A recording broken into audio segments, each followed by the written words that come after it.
Yeah, that's crazy. All right, I'm gonna hit you after this interview. All right, yeah. Leezy Soprano, dopest artist you know. Nah, I do my rap thing, man. Check me out, LeezySoprano.com.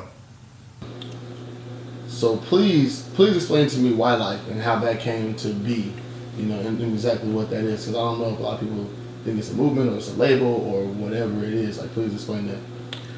Young Lyfe. It really started. It started when we was kids or whatever.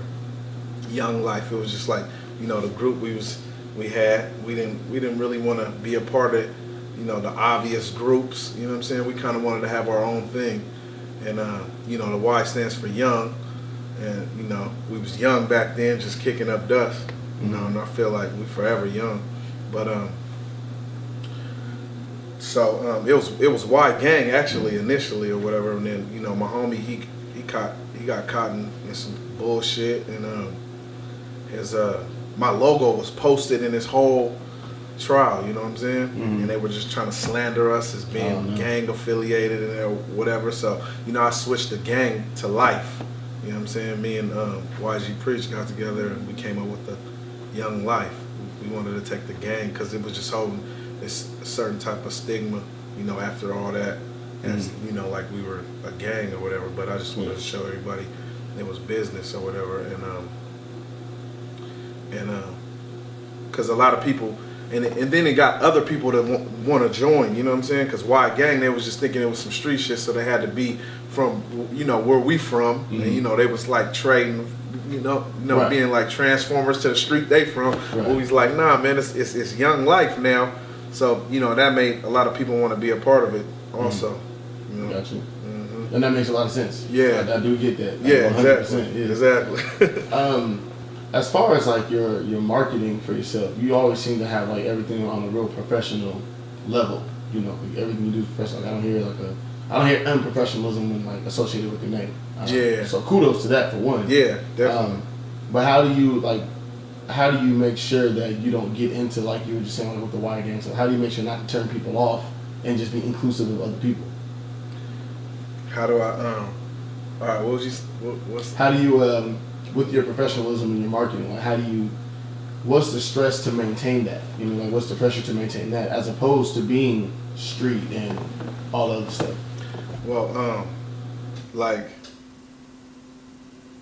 I gotta give a big shout out to Mr. Dog, because he kind of like showed me, because I was kind of like a kid with this music, and I didn't really know how to put it out, and you know what I'm saying. I knew what I wanted. I wanted to put it out professionally and remain professional. I never wanted to get a burnt CD and write on the CDs and pass it out like that. So he introduced me to a lot of people, and he showed me a lot of things to where my stuff can always be presentable. Now going that route, you gotta make a lot of investments in yourself. You gotta invest in yourself. You gotta be willing to invest in yourself. There's a lot of people that's not willing to invest in their music. You know what I'm saying? But with me doing that, investing in myself, because it was just me at one point. A lot of people saw that, and a lot of people wanted to be a part of it and jump on board and kind of help me out. You know what I'm saying? So now it's just, since I've always had professional presentation, then now I have to stay that way. You know what I'm saying? Because it'll be like, is Leezy falling off if I go backwards? You know what I'm saying? So,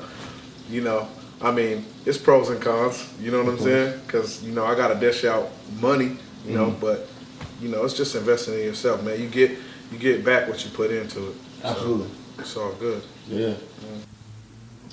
So you have a couple projects out, which you put out over the past couple of years, and I think it's always interesting to go back and look at people's previous work. Especially for an artist to look at the previous work.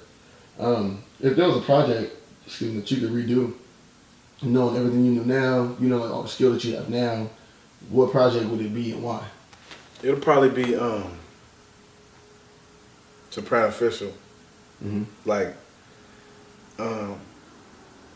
really, like, I wouldn't probably change none of the lyrics or nothing. I'll just probably go back and like do it at a big professional studio, because I recorded that whole thing in a closet and it was like classic. Mm-hmm. You know what I'm saying? Yeah. And I think if I had to, if I was in a position now, that project would have I probably would have been in that situation a long time ago. You know what I'm saying? Back when it was cool to be in a situation. Right. Now it's not really, you know, with all these people like ranting about being on a label and shit and being slaves to their creativity. But it'd probably be Soprano Official, because that project, was dope. I mean, I was really active at that point too. Mm-hmm. So, it was just crazy. I mean, your first project is always the one though. You know what I'm saying? Mm-hmm.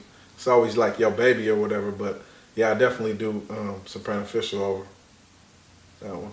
Okay. It have to be that one.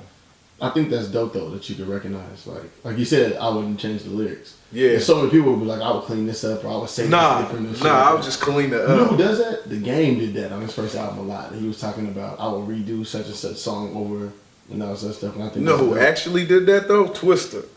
Oh, did he?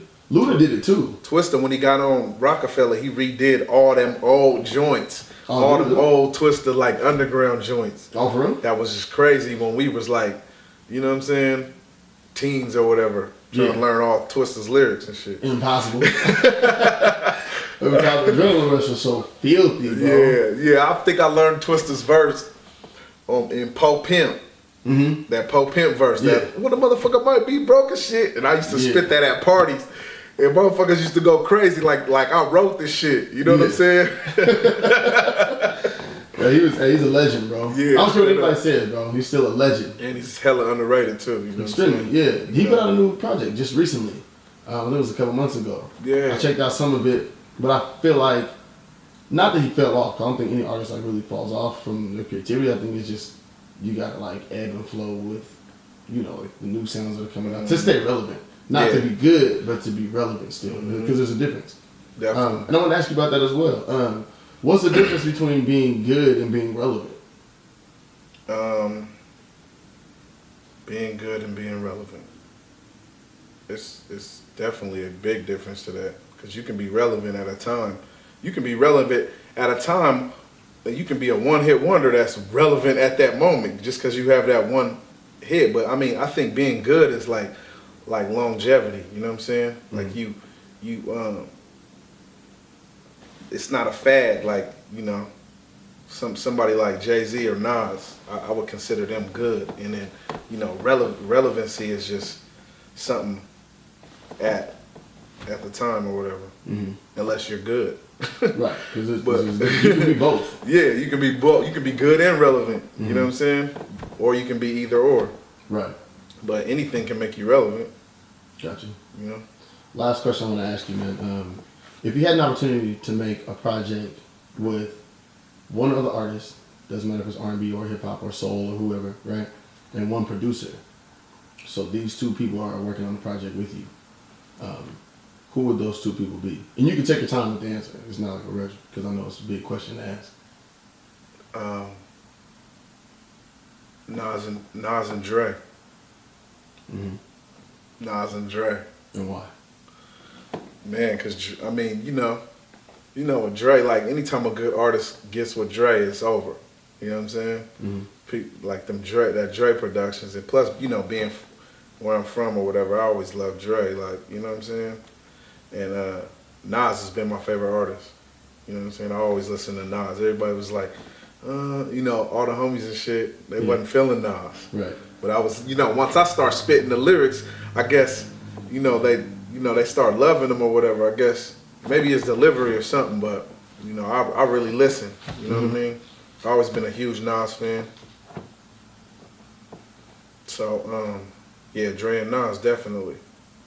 That's a dope combination. That's crazy, right? That's dope. Yeah. And they actually did a project. Did it? That Firm. Oh, I was just about to say that. The Firm project. The Firm. Yeah, that was back in the 90s. Was crazy. Yeah. Yeah, that's from 97, 98, somewhere in that time. Mm-hmm. Yeah.